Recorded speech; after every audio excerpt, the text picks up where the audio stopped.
যুক্তরাষ্ট্রের পূর্ব উপকূলে এই সপ্তাহান্তে আছড়ে পড়তে পারে শক্তিশালী বরফ ঝড়, যাকে বলা হয় নর্থ ইস্টার।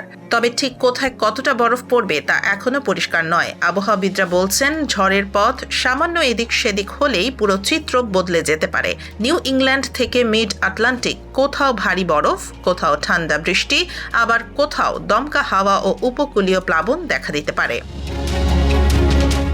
ঝড়ের একটি অংশ এখনও ক্যালিফোর্নিয়ার উপকূলের কাছে রয়েছে। এটি স্থলভাগে পৌঁছালে স্যাটেলাইট ও আবহাওয়া বেলুনের মাধ্যমে নতুন তথ্য সংগ্রহ করা হবে, যা পূর্বাভাসকে আরও নির্ভুল করবে।